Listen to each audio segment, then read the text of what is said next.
سڵاتان لەبێت بینەرانی کورسات نیوز من هاوڕێ تۆفیقم لە ئەڵخێم شەوی بەرنامی پانۆراما پێتان گەشتینەوە ماوەی 15 ڕۆژ مامۆسایان و فەرمانبەران لە سلەیمانی مانگرتنەکە کۆمەڵێک داواکاری بوو کە داواکاری گشتی بوو بۆ سەرجەم فەرمانبەران و موچەخۆران لە هەرێمی کوردستان لێشەوە بۆ هەموو کاسبکار و هاوڵاتی شێرێمی کوردستان کاتێک کە داوای حەق و شایستەی خۆ دەکەیت ڕاستە بە مەساو فەرمانبەر واجبێکیان لە سەرشانە بەڵام لە بەرامبەریشدا حکوومەتی هەرێمی کوردستان دەبێ شایستەی مامۆسایان و فەرمانبەران لە کات و ساتی خۆیدا بدات بۆی کە بتوانن ژیانێکی شایستە بەڕێ بکەن و بۆی بتوانن ببنە هۆکاری بژاردنەوەی بازاڕ و جوڵەی نێو بازاڕ و دوکانەکان. بەڕاستی ئەوەی کە لە ماوەی ئەم 15 ڕۆژەدا ڕوویدا یعنی بووە وەرچەرخانێکی گەورە لە ڕووی داواکاری ڕەوای خەڵکی کوردستان لە بەرامبەر حکوومەتی هەرێمی کوردستان لە بەرامبەر بەغدا. ڕاستە زۆرێک لە لایەنە پەیوەندیدارەکان زۆرێک لە بەرپرسی حیزبە باڵاکان هاتنە سەرخەت بۆ ئەم بابەتە بەڵام هیچی چارەسەرێکی جددیان پێ نەبوو بۆ ئەم بابەتە. ئەوەی کە چارەسەر بوو بابەتی گفتوگۆکانی نێوان بەغدا و هەرێم بوو. خۆشبەختانە ینی بەغدا هەندێک لە داواکاری هەرێمی جێبەجێ کرد بە ینی ڕادەستکردنی موچەی ساڵی 2025 کە لەسەر زاری محەممەد یاسۆدانی سەرۆکوەزیرانی شۆتاشی کرایەوە کە بۆ ساڵی 2025 سەرجەم موچەکانە نێرن. هەروەها بابەتی خانەنشینی ژێشێک بوو لەو بابەتانە کە تا ڕادەیەک ئەویژە نێوان هەردوو لادایەک لابەوە کە ئەمەش ینی گرفتێکی گەورە بوو لە هەرێمی کوردستان. بابەتێکی دیکە کە تەوتین بوو داواکرا. ئێستا وەزیری دارایی عێراق ئەمڕۆ بە 3 خاڵ کۆمەڵێک داواکاریکەی هەیە بۆ موچەی فەرمانبەرانی هەرێمی کوردستان کە وەکو مەرج وایە کە موچەکە بنێرن یەکێک لەوانە تەوتینە. یعنی ئینشاڵڵا بابەتی تەوتینیش کێشێک بوو لە داواکاریەکانی مامۆسایانی مانگرتو و موچەخۆران لە شاری سلەیمانی ئەمەش ئینشاڵڵا لە داهاتوە جێبەجێیەکرێت. دەرەنجامی ئەم مانگرتنە گەورەیە یەکبوون و یەکریزی خەڵکی کوردستان بوو. پاڵپشتی جەماوەری بوو بۆ مانگرتنە هاتنە سەرخەتی هەرێمایەتی و نێودەوڵەتی بوو. ئێمە بەس لایەنی ناوخۆیی با نەبینین لە بابەتەکە لایەنی دەرەکیشە بوو. ئەم دەرەنجامانە ئینشاءڵڵا لە داهاتوودا بۆ خەڵکی کوردستان بۆ موچەخۆران بۆ فەرمانبەران بە ئاڕاستەیەکی باشە بێت. پرۆسەی خوێندن بە چیەگە ئالەم نێوەندەدا درگاکانی خوێندن و خوێندنگەکان ئەکرێنەوە و خوێندکاران ئەتوانن بەردەوام بن لەسەر ئەم بابەتە. ئەم شەو گفتوگۆیشی چڕەکەین لەسەر ئەم بابەتانە بە میوانداری زۆر بەڕێز مامۆستا دڵشاد مەجید سەرۆکی لقی سلەیمانی یەکێتی مامۆستایانی کوردستان کە بەسپاسەوە لە ستۆدیۆ لەگەڵمانە. بەخێر مامۆستا دڵشاد. مانگرتن کۆتایی هات و خۆشبەختانە بە سەلامەتی ینی ڕەوشی مانگرتووان و تەندروستیان لە چوارچێوەی ئەو 15 ڕۆژەیە کە مانیان گرتە بوو الحەمدولیلا هەمویان سەلامەت بوون. بەگشتی ئەمەوێ بزانین ڕای جەنابەت لەسەر کۆی پرۆسەکە و کۆی ئەو مانگرتنە و ئەو دەرەنجامی کە بەدەسات لەم بابەتە. سپاس بۆ میوانداریە. ئێمە زۆر سپاسی تاک بە تاکی کۆمەڵگەی کوردیەکەین و تاک بە تاکی خەڵکی سلێمانیەکەین کە لە ماوەی 2 هەفتەی ڕابردووە پشتیوانیان لە مامۆسایان و فەرمانبەرانی مانگرتو کردووە و لە خوای گەورە داواکارین کە تەندروستی مامۆسایان و فەرمانبەرانی مانگرتو جێگیر بکات و بە تەندروستێکی باشەوە بگەڕێنە ناو ماڵ و مناڵی خۆیان. دیارە پرۆسەی مانگرتن دەرئەنجامی کۆمەڵە گلەی و گازندە و کۆمەڵە کەم تەرخەمی حکوومەتی هەرێمی کوردستان لە پێدانی موچەکان لە کاتی خۆیەوە پێدانی شای سەداراییەکانی فەرمانبەران و مامۆسایان کە هەر جارەی بە شێوازێک دەربڕینی دی ئەکرا جارێک لەلایەن هەر جارێک لای تۆژێکی جیاوازی کۆمەڵگەی کوردیەوە تا قۆناغی گەیشتەوەی کە بگەن بە بنبەست و پرۆسی مانگرتنی لێ بکەوێتەوە تاکو بتوانێت مانگرتن ببێتە چارەسەرێک یان هۆکارێک بۆ دەربازبوون لەو کێشانی کە ڕابردوو لە ڕووی داراییەوە بۆ موچەخۆر و فەرمانبەری هەرێمی کوردستان دروست ببوو. باش ینی مامۆستا دڵشاد ئەوەی کە ئێمە بینیمان لە ماوەی 15 ڕۆژەیە یعنی ڕاستە داواکاری فەرمانبەران و مامۆسایانی مانگرتو کۆمەڵێک داواکاری بوو کە خۆی لە چەند خاڵێکە بینیەوە و خاڵەکان هەمووی ینی داواکاریەکان هەمووی داواکاری حەق بوو و داواکاری ڕەوا بوو. چونکە کاتێک کە تۆ داواکاری داوای شایستەی خۆ دەکەیت داوای موچەی خۆ دەکەیت بۆ بەردەوامیدانە بە ژیانت بۆ بەردەوامیدانە بە کارەکەت بۆ جموجوڵی نێو کۆمەڵگەکەت و بازاڕەکەشتە. بەڵام ینی لە چوارچێوەی ئەو مانگرتنەدا ینی کۆمەڵێک بابەتی گشتی ینی بە دەرکەوت یەشێک لەوانە پاڵپشتیەکی جەماوەری فراوان بووە لە مانگرتنە کە خۆی بۆ خۆی زۆر جار لە هەندێک لە ناوچە لە هەرێمی کوردستان نەمان بینەوە بەڵام خۆشبەختانە ینی ئەوەی کە ئەمڕۆ بینیمان بە دیاریکراوی کە کەوتار ڕۆژی مانگرتن بوو و هەڵپەساردنی مانگرتنی مانگرتووان بوو یعنی بە حەقەت کۆبوونەوەی جەماوەری سلێمانی و داخستنی دوکانەکان لە ناو بازار یعنی شتێکی کەی پێوتین ئەم پاڵپشتێ جەماوەریە پێ دوایە هۆکارەکەی چی بوو لە چێوە سەرچاوی گرت بوو بە مانگرتوانی خۆ ڕاستەمانە مامۆستا و فەرمانبەر بوون هیچ پەیوەندیشان بە ینی دوکان و کاسبکارە ڕاستە ئەو مەعیشەتەکەیە بەڵام خۆیان نەتوانی پاڵپشتی نەکەن بەڵام کردیشیان هۆکارەکە چی بوو ئەم یەکبوونە جەماوەریە لە چێوە سەرچاوی گرت بەڕاستی ئالەم بابەتەوە خۆی کۆدەنگیە جەماوەریەی خەڵکی سلێمانی مێژوو شاهدی ئەوەیە کە خەڵک لە سلێمانی بەردەوام لەسەر پرسە گشتگیرەکان یەک و یەک دەنگن ئێمە هەربیرمان نوچێ ڕاپەڕینی مەزنەکەی ساڵ 1991 کۆدەنگی خەڵکی سلێمانی بوو هەرێمی گەیاندا ئەم قۆناغی ئێستاکە حکوومەتی هەرێمی کوردستان سەرپەرشتی و سەرپەرشتی ئیدارەدانی هەرێمی کوردستانەکە و خەڵکی سلێمانی بەواقع کەم و کوڕەکانی حکوومەتی کوردستان ئاگادارن پەنجەیە خەنە سەر کەم و کوڕەکانی حکوومەتی کوردستان ئەو پەنجە خستنە سەر ئەو کەلێنانەش بۆ ئەوەیە ئەدای حکوومەت باشتر بێ بۆی باشتر خزمەتی کۆمەڵانی خەڵک بکات بۆی فەرمانەکانی دامودەستگەکانی حکوومەتی هەرێمی کوردستان ئەکتیڤتر بن چالاکتر بن بە تاکید تۆ کاتێک گلەیەکی کاتێ ڕەخناگری کاتێ پەڵپەگری بۆ باشکردنە بەڵام کرد نایە بەدەمتەوە گوێ لێ ناگیرێ قۆناغەکانی کاری یان خود هەڵوێستە مەدەنیەکانی خەڵکی ئەم شارە کە بەر لە ماوەی 10 ساڵی ڕابردووە هەرجارە و بە شێوەیە هەر توێژە و لەلایە کە ئاماژەیان پێ کردووە ئەمە واگەیەنێ کە خەڵکی ئەم شارە لە کۆی پرسەکانە قسەی هەیە قسەی هەیە بۆ باشکردنی ئەدای حکوومەت قسەی هەیە بۆ ئیدارەدان و قسەی هەیە بۆ ئەوەی کەم و کوڕەکان بە زووترین کات چارەسەر بێ تا بتوانێت حکوومەتێکی سەقامگیرتر و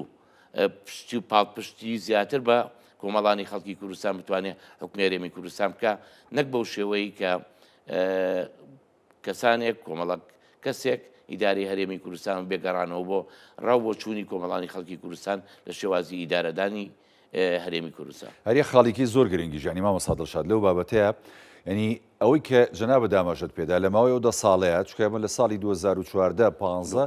ینی کێشەیەکی گەورەی مادیە ینی ڕووی کردوتە هەرێمی کوردستان زۆر جاریش دروست کراوە ینی وای کردووە کە یانتا موچەی موچەخۆران دوا بکەوێ بژێوی خەڵک بکەوێتە ئەو بارە قورسەوە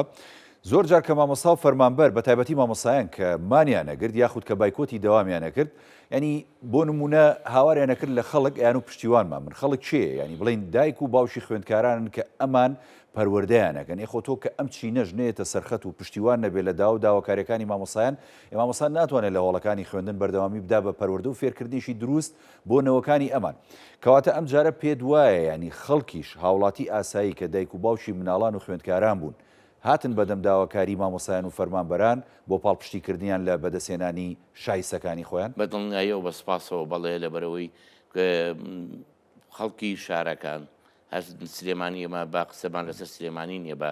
شێوەیەکی گشتی قسەمان لەسەر خەڵکی هەرێمی کوردستانە بە شێوەیەکی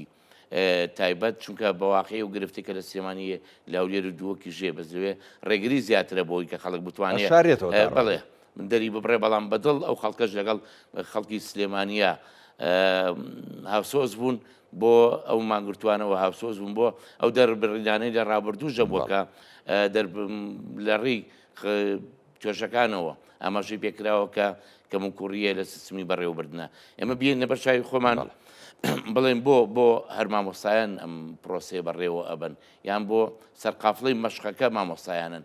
مامۆستایان لەبەر ناوەندەکانی خوێندن لە زۆر بوارە ئەم گوتوێژە لەگەڵ خوێندکارەکانی خۆیانەکەن لە بابەتە جیاوازەکانی خوێندنە کەواتە ئەبێت سەرمەشقی کۆمەڵانی خەڵکیش بن بۆ ئەوەی پەیامەکان بگەێنن بە خەڵک وشیارکەنەوە لەکوێ کەم و کوڕیە لەکوێ پێویستی بە چارەسەرە شێواز چارەسەرەکە بە چ شێوازێکە بیرمان نەچێ ئێمە لە 10 ساڵی ڕابردووە بە مانگ بژێری نەکاتە 120 مانگ بەڵام لە کۆی 120 مانگە زیاتر لە 50 موچە بە کەم و کوڕیەوە دراوە یان پاشەکەوت کراوە یان بە لێبڕین و بە ئەو درراوە ینی هەفتا موچەی تەواوەتی دراوە کەواتە تقریبا لە نیوە شتێ زیاتر موچە درراوە ئێم دە ساڵە خەڵک کاتەنە نەهامەتیە ژیاوە ئەگەر مامۆستا ئەمە بە کۆمەڵانی خەڵک نەڵێ بە بەدایک و باوکی خوێنکار و بە خەڵکی شارەکەی خۆی و بە خەڵکی هەرێمەکەی خۆی نەڵێ ئێمە ناتوانین بەم شێوەیە ئیداری خێزانەکانی خۆمان بین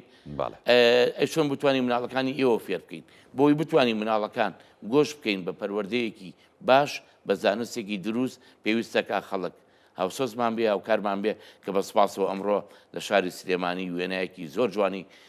بەخشی بە شارەکە کە کۆی کۆمەڵانی خەڵک تاوانەوەی شاری سلێمانی مامۆستا دڵشاد و ڕقسەکەشم پێ بڕیت خوا ئەوەی سلێمانی ینی بۆ نمونە خەڵکی گەرمیان خەڵکی هەڵەبجە خەڵکی دەڤەری ڕاپەڕین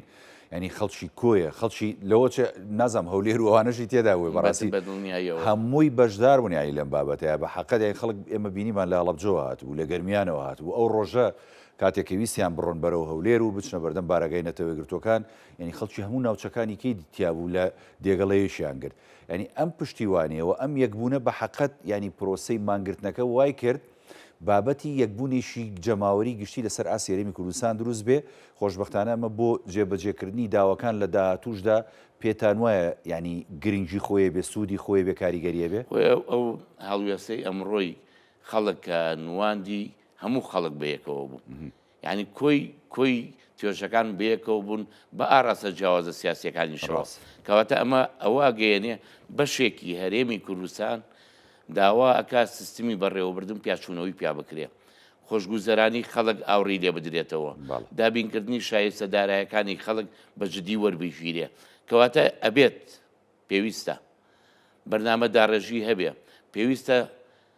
هەندێک چەمانەوە هەبێ بۆ خەڵک هەر ناکرێت لە ئاسمان سەیری خوارەوە بکەیت ئەبێ بێ لەگە خەڵکە گزارش بکەیت ئەبێ خەڵک ببینی ئەبێت تێکەڵاوی توێژەکانی بزانی لەکوێ خەلە لێ بۆی چارەسەری بکەیت بەم ئاراستەیە هەرێمی کوردستان هەنگاو ئەنێم بیریشمان نەچێ چوادەوری هەرێمی کوردستان ئەم لە ڕووی سیاسی ئەم لە ڕووی عسکەریەوە ئەقوڵێت پێویستە ئەو کۆمەڵە خەڵکی ئیداری ئەو حیزبانی ئیداری هەرێمی کوردستانیان واقع بینانە تەحمل لەگەڵ ئەم خەڵکی خۆیان نابکەن کە ئەم خەڵکە خەڵکی هەرێمی کوردستانە موسسی حکوومەتی هەرێمی کوردستانە بۆیە حکوومەتی هەرێمی کوردستان نابێت لە کۆمەڵە پرز سڵەمینەوەی هەبێ حکوومەتی هەرێمی کوردستان بۆ بابەتی تەوتین ئەبێ خوێندنەوەی هەبێ ئەبێ بێت تەوتینت بۆ جێبەجێ بکات بۆی دڵی مامۆستا فەرمانبەرانەوە ڕازی بکات تەوتینێک بۆ زەرەری هەیە بۆ حکوومەتی هەرێمی کوردستان بۆ قازانج هەیە بۆ هەرێمی کوردستان و بۆ حکوومەتی هەرێمی کوردستان و فەرمانبەران ئەگەر حکوومەتی هەرێمی کوردستان خەمی ئەوەیەتی خەڵک لە هەستی نیشتیمانی دا ببڕێ پێچەوانەکەی ڕاستە ئێمە سی هەڵبژاردننی ڕابردوو با ڕەچاو بکەین بین داتاکان یەک بین و شکاری بۆ بکەین لە دوو هەڵبژاردننی پێش هەڵبژاردننی ئەمساڵ دوو هەڵبژاردننی ڕابردوو ڕێژەی بەشداربوونی خەڵک لە سایە 41 بۆ لە سایە 59 بووە ئەمە هەڵبژاردنە ڕێژەی بەشداری خەڵک لە سایە 72 بووە ماحەل عیلم 16 موچە بۆ 15 موچە بەغا دابینی کردووە بۆ هەرێمی کوردستان بەڵام دوو هەڵبژاردنەکەی ڕابردوو حکوومەت هەرێمی کوردستان موچەیە بە خەڵک ڕێژەی بەشداربوونی خەڵک بەڵێ کە موچە نەدراوە بە بڕینەوە بۆ نمونە ئەگەر بینی نێوەندی هەردوو هەڵبژاردنەکە وەربگری لە سای 50 خەڵک بەشداری خەڵک لاواز نەبووە بگرە زیاتر بووە خۆی بابەتی تەوتین چەند تاکی کۆمەڵگەی کوردی بێخەم بێ لە خزمەتکردنی خێزان و دابینکردنی شایستە دارایەکانی بۆ ماڵ و مناڵ و خێزانەکەی هێندە تاکی کورد بەرەو پێشەوە ڕۆ بە خزمەتکردن پێشەوانەکەی هەنگاوانێ بەرەو دواوە کەواتە ئێمە لە ماوەی 10 ساڵی ڕابردووە هەرێمی کوردستان ئەیتوانی 20 ساڵ قەبزە باز بە بۆ پێشەوە و کەمکوڕانێکی لە ڕابردوو ڕوویداوە ئەیتوانی بەو شێوەیە نەکات دو ساڵ یەکەمیان نەبێت کە شەڕی داعش و کۆمەڵە مەشاکی لێ بووە لە دابەزینی نرخی نەوتوانە بە لە 2007 زۆر باش دەیتوانی ئیداری هەرێمی کوردستان بەوە کەمکوڕی کۆمەڵانی خەڵکی ژنەهێڵەوە کەمکوڕی توێژەکانی چارەسەر بکە بۆی بتوانێت بە ئاراستەیەکی دروستتر و باشتر لە ڕووی کارگێڕیەوە خزمەتی خەڵکی هەرێمی کوردستان بکە. پەیامی ئەم ینی مانگرتووان بەڕاستی ڕاستە بۆ ناوخۆی هەرێمی کوردستان و بۆ حکوومەتی هەرێمی کوردستان بوو ینی پەیامەکە بەشێکیشی ڕوو لە بەغدا بوو بەڕاستی مامۆستا دڵشاد ینی ئەوەی کە ڕوو لە بەغدا بوو بابەتی ینی مماتەڵەکردن بە ناردنی موچە یاخود بیانۆکانی بەغدا بۆ هەرێمی کوردستان بۆ لیستی موچەی فەرمانبەران و هەروەها موچەخۆرانی هەرێمی کوردستان طبعا بەغداشی هێنایە خەت بەڕاستی بەغدا لە کۆبوونەوەی ئەخیر لەگەڵ هەرێمی کوردستان بە حقیقەت کۆمەڵ ڕێکەوتنیان ئیمزا کرد کە ئەم ڕۆژمانگرتووان خۆیان نوێنەریان دوایەوەی کە ینی ڕایانگەیان مانگرتنەکەیان هەڵەبسێرم ینی ئاماژیان بەوە دا کە ینی بەشێک لە داواکاریەکانیان جێبەجێ بووە تاوان لە ئەنجامی ئەو فشاری کە ئەمان دروستیان کرد بۆ سەر بەغداش پێتان وایە ینی بەغداژاتەوە خەت بۆ بابەتەکە مامە ساڵشات پێم وابێ بەغدادی بەشێگات و تەسەرخەت بە تایبەت دووە ئەو شەکوایی فەخامەتی سەرۆک کۆماری عێراق کە تەسیری ڕاستەخۆی لەسەر مەجرای ئەحداثە بێ لە بەغایە بە ئاراسی بیرکردنەوەی ئاراسی تەعاملکردن لەگەڵ هەرێمی کوردستانە و لەسەر هەرێمی کوردستانی شەبێت بە ئاراسی تەعاملکردن بە شێوەیەکی دروستە لەگەڵ ناوەندا کەواتە ئەمانە کۆی ئەمانە و کۆی ئەو حەدەسانەی کە ڕوویات بە تەئکید تاسیراتی هەبووە تاسیراتی مانگرتنی بەسەرەوەی تاسیراتی ئەتسامی خەڵکی بەسەرەوەی تاسیراتی داخستنی دوکانەکانی خەڵکی بەسەرەوەی کە ئەمانە کۆدەنگی خەڵکە داوا لە هەردوو حکوومەتەکە کە چارەسەری گرفتی موشەخۆر بکەن بۆی بازار بتوانێت ببژێتەوە بۆی خەڵکەکە بتوانێت نەفسێکی ئیسراحەت بۆ ساڵی 2025 هەڵمژێ بتوانێت بە شێوەیەکی ئاسایی گوزەران و ژیان و پێگەکان و هەموو سێکتەرە جیاوازەکانی حکوومەت بارکی خۆی هەڵسێ بەرامبەر بە هاوڵاتی وڵا ئەم اعتسامە مەدەنی بەڕاستی ئەم مانگرتنە مەدەنی ینی هەم مامۆسایان هەم فەرمانبەران هەم ئەم ڕۆژ ینی ئەم پاڵپشتی ینی کاسبکاران لە بازار داخستین دوکانەکان ئەمە جۆرێک یانی لە مانگرتن ینی تۆ ڕێگایەکی مەدەنی پیشانی بەرامبەرە دەی بەهێزە بۆ کۆمەڵانی خەڵکو بە تایبەت بۆ ئەو پرۆسەی کە لەم دوو هەفتەی ڕابردووە لە شاری سلێمانی بۆ مانگرتی مامۆسایان و پشتیوانیکردن و سەردانە بەردەوامانەی خەڵک بۆ ژێر خەیمەی مامۆستایان کە بە تاکیدەوە هەمووی ڕنگدانەوەیەکی ئیجابی لەم قۆناغەیە بۆ کۆی فەرمانبەرانی هەرێمی کوردستان لێکەوتوتەوە و ئەو ڕێکەوتنی کە حکوومەتی هەرێمی کوردستان و حکوومەتی ناوەند کردویانە سەبارەت بە تەسبیتکردنی موچە هەنگاوێکی باشە کە گرفتی موچە بۆ ساڵی 2025 چارەسەرەکان هەم موچە هەم بابەتی ینی خانەنشینی هەم جارێک کەش دەستپێکردنەوەی نەوت هەرێمی کوردستانەمە خۆی بۆ خۆی ینی زەمانەت کۆمەڵی هەنگاوی باشن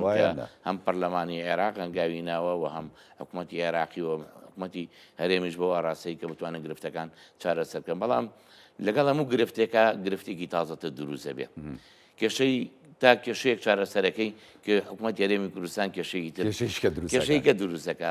بە ئەمڕۆ بڕیارێکی دەرکردووە لە بڕیارەکە دەخاڵی ئەماشی بە دەخاڵ کردووە خاڵەکان ینی بە واقعی ڕاستە بەغا پێویستە بڕەپارێک تەعامل لەگە بڕەپارێکە بکە کە ماگانە بینێرێ بەڵام ئەمە وا ناکات سەرموچەی فەرمانبەر بوەستێنی بۆ ساڵی 2025 ئیشی پێنەکەی لە کاتێکە ئێمەی مامۆستاوی فەرمانبەر لەوەیە بووین بەردەوام بووین لەسەرەوە داواکاری کە بەرزکردنەوەی موچە کاری پێ بکرێت هاوتاکردنی موچە وەکو بەغای لێ بکرێت کە ئێمە موچەکانمان وەکو بەغای لێکرا وەکو بەغا موچەمان وەرگرت لە بەپێی کات و بەپێی بڕی موچەکانمان هاوتا کرا ئەو کاتە ئاسایی وەکو بەغا عەلاوە تەرفیع بوەستێنی ساڵ بێوەستانە بێتێ فەرمانبەری هەرێم دوو جازەرە دەکات جارێک بە بڕیارەکانی حکوومەتی عێراقی جارێک بە بڕیارەکانی حکوومەتی هەرێم چونکە ئێمە نە ئیستا موچەکانمان هاوتا نەکراوە لەگەڵ حکوومەتی عێراقیە لە هەمان کاتە موچەکانیشمان بەرزە موچە و عەلاوە تەرفیعی ئەوەستێنرێ لەبەرەوەی بڕیاری حکوومەتی هەرێمی کوردستانە بۆی بڕێکی دەسە بڕێکی سابت لەگەڵ حکوومەتی عێراقیان ڕێ بکەوێت کە ماگانە بۆ نمونە مانگی بنەمای موچەی مانگی یەک ئەبێتە بنەمای موچەی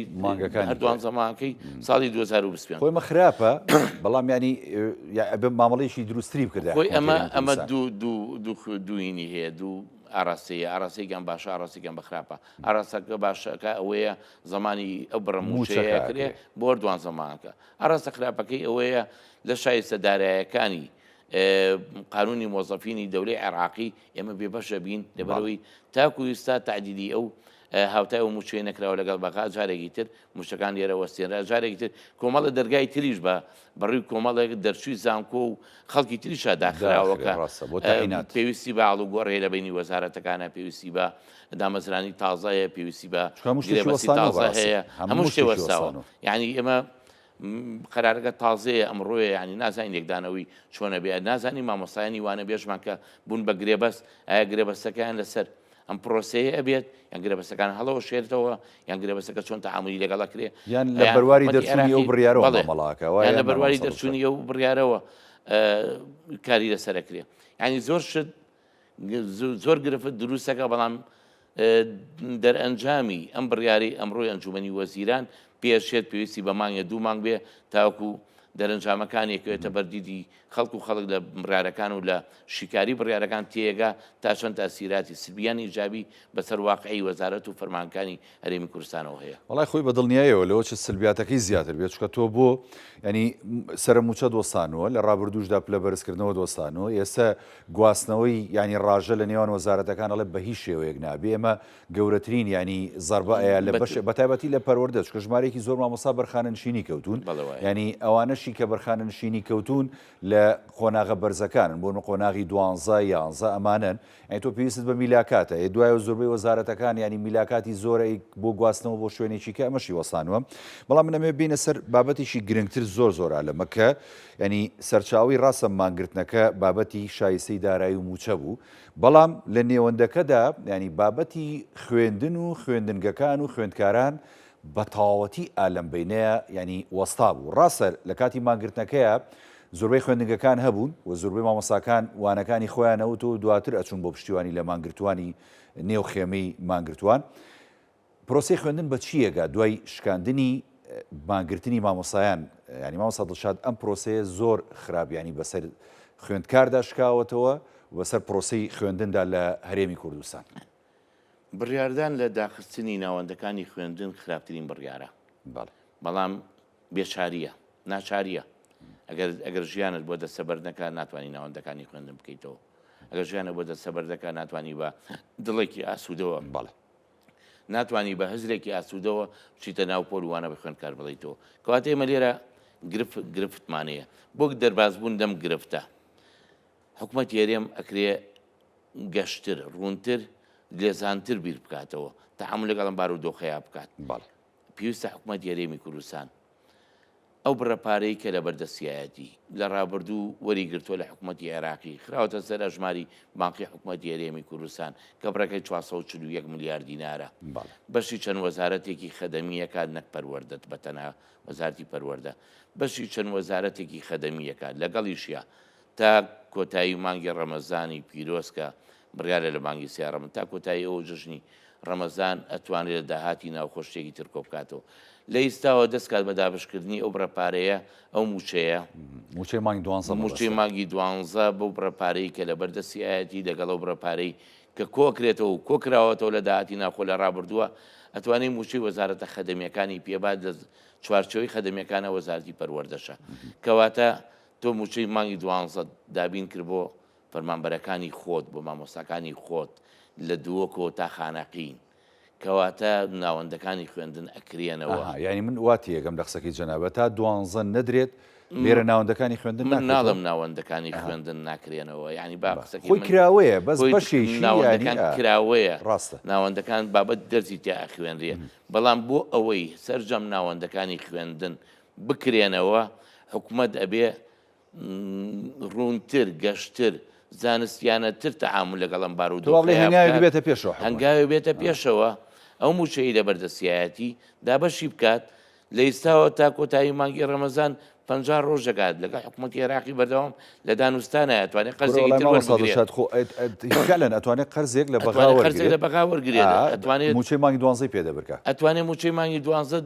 دەیان سێکتەر هەیە بتوانێت پارەی لێکۆکاتەوە بە قەرز بیان بە هەر شێوازێکی تر بێت سلفە بێ قەرز بێ مناقەلە بێ لە بابێک بۆ بابێکی تر لە بودجەی 2025 حکوومەت هەرێمی کوردستان ئەتوانێت ئەم بابەتە چارەسەرکە ئەگەر نیەت هەبێت هەموو ناوەندەکانی خوێندن کراون یا بەشێکیان داخراوە بەشێکی ناوەندەکانی خوێندن داخراوە بەشێکیشیان کراوەتەوە ئەو بەشێکە کراونەتەوە زۆرترینە و ناوەندی خوێندنانن کە پۆلی 12 و پۆلی نۆکانی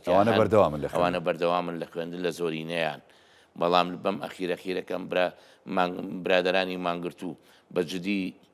وەسییان بەو شێوەیە لە ڕووی تەندروستی و ناتەندروست بوو حکوومەت هێرێمەک و پێویست ئاوری لێ نەیانەوە بەشێک لەو مامۆستایانەش ناوەندەکانی خوێندیان بەجێیەش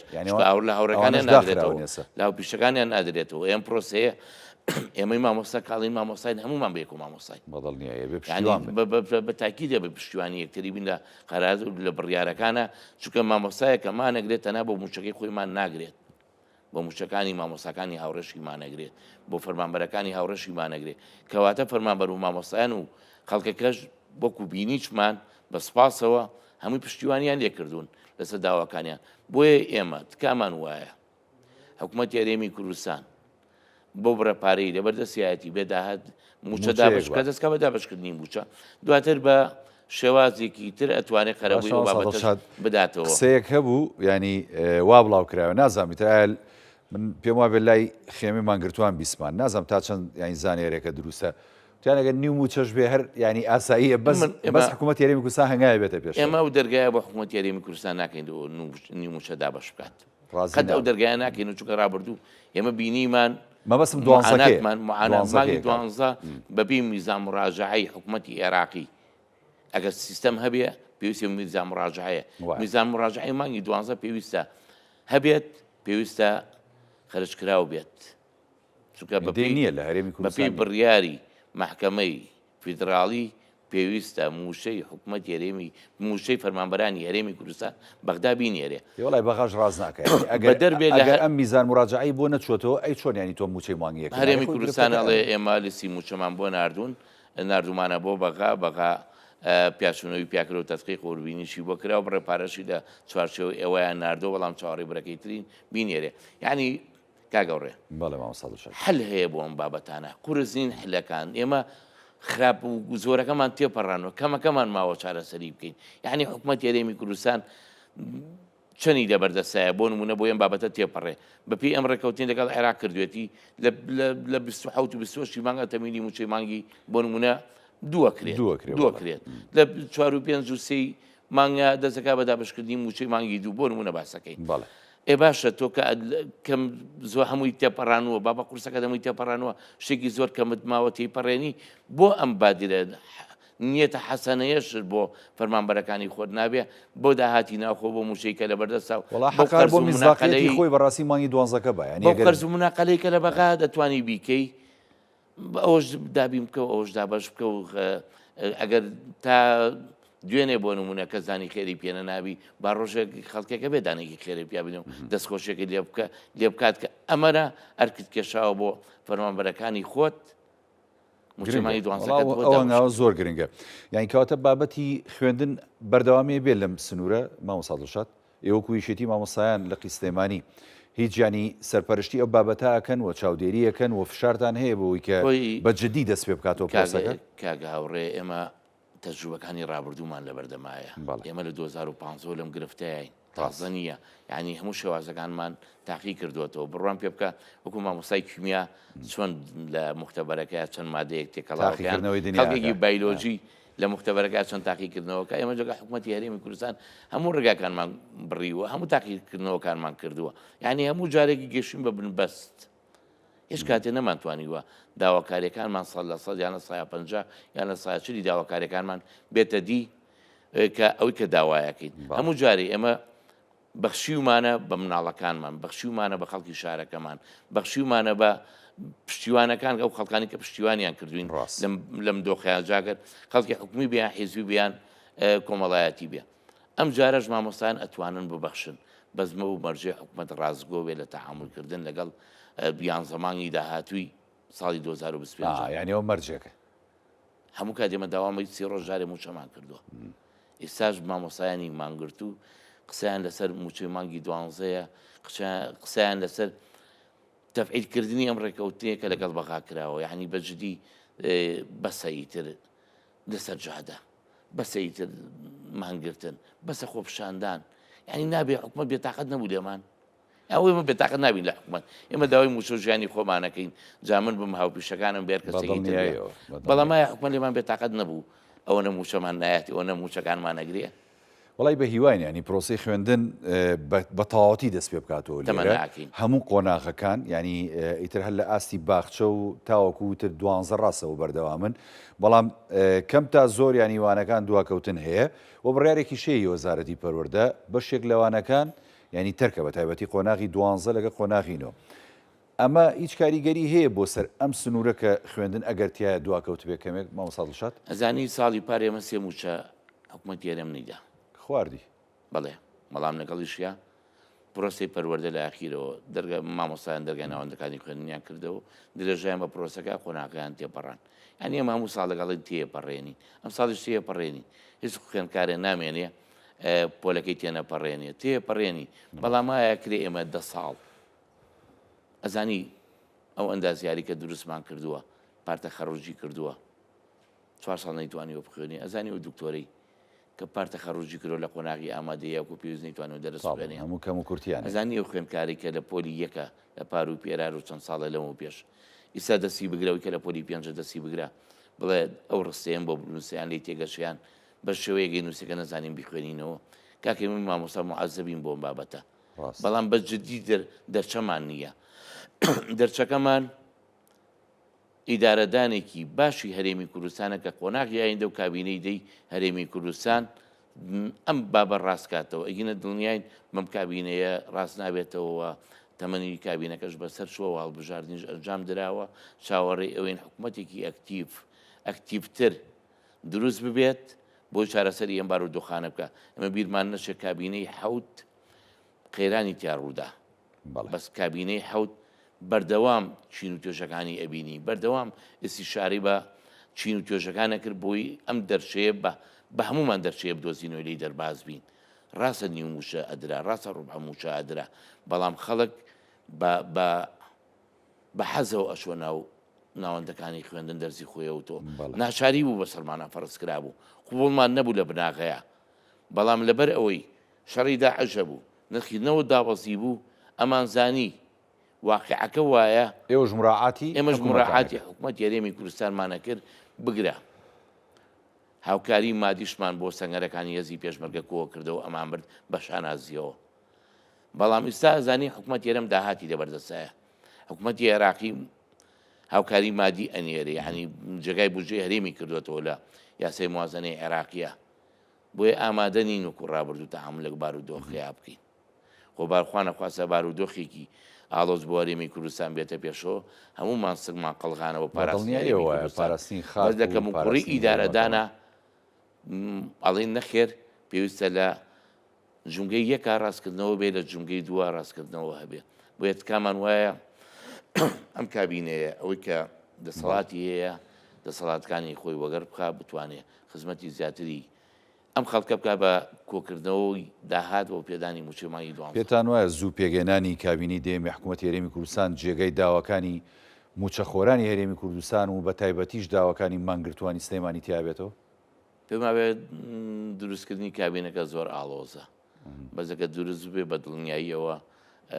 ئەڵەن خۆناغی باشی بڕیوە بە دڵنیاییەوە ئەگەر دروست ببێت بەشێکی زۆر داواکاریەکان و خواستی خەڵکی تیاکۆ بێتەوە بە تەوتینی موشە لەسەر بانقە فیدراڵەکانی عێراقیش یعنی ئەمە معلوماتە تۆ لە تەمامە سەدڵشات وەڵایەکێ لە بەڵێنەکانی بانگێشی هەڵبژاردن تەوتینی موچەی فەرمانبەرانە ئەش بێ بکرێ بکرێت ئێوە بەغاش تەسانی ژەڵای بکرێ بڕیاری محکەمەی فدراڵی عێراقیشی هەیە هەنی ترخۆ ئەگەر بێت و هەرێمی کوردستان لە تا مانگی سێ موچە تەوتین نەکات دەبێ بە تەمای موچە نەبێگە سەد ڕێکەوتم کار ڕێکوتەکەشی گرفتی تێکەوێت ناچکە خۆی خاڵە زۆر کتابێکی لابوو جەنابێ ئەوەی ئەمڕۆ سێ خاڵی ئەو سێ خاڵە لە سەی دوو دەرچووە کە داوای زانیاریەکە خاڵی دۆمی باسی ناردنی زانیاری تەوتینی موشەی فەرمانبەرانی هەرێمی کوردستانەکە بە بڕیاری محکەمەی فیدراڵی عێراق بیریشمان نەچێ بەغداد ئەوەی کە ئێمە ئەگەڕین بە شوێن زانیاری و زانیاری وەرەگرین لە یەکی حوتی ئەم ساڵە تەحملی کاشی نامێنێ تەحمل بەکار دەکات بەڵێ ئەو کاتە لە هەرێمیش پێویستە هەمان ئاراستە بگرێت لە بەرەوەی عێراقێکی فیدراڵە ئەوشمان بینە چێمە ئەگەر بێت و لە ئێستاوە تا مانگی سێ چارەسەرنەکەی موچە گرفتی تێکەوێ واگەر لە دو مانگی شەشیش لە مانگی سێ و مانگی شەش تەحملمان لەگەڵ نەکرد بێ ئەو کاتە تەحمل بە کاشی لە عێراق ڕائگیرێ بۆ جارێکی تری گرفتە عێراق ئەنگاویشی ناوە بۆ ئەوانە بۆ نمونە لە پاسپۆرت کاژوەر ناگرێ کارتی نیشتیمانی ژۆر کارتی نیشتیمانی لە کەرکووک پاری سوتەمەنی باماشیەوە بە کارتە ڕاست کەواتە تەوتین شەڕون لابوود دەمێنەوە ئینشاءڵڵا کرێ بۆ هیواین ئینشاءڵڵا ئینشاءڵڵا مامۆستا دڵشاد مەجید سەرۆکی لەخی سلێمانی یەکێتی مامۆسایانی کوردستان زۆر سوپاس دەکەم کە ئەم شەو لە بەرنامەی پانۆراما میوانمان بووی سپاس بۆیەوەش سەرچاومانەتی بەڵێ بینەرانی بەڕێز دەڵقێ شەوی پانۆراماتان پێشکەش کرا ساغ و تەندروست باش بن خواتان لەگەڵ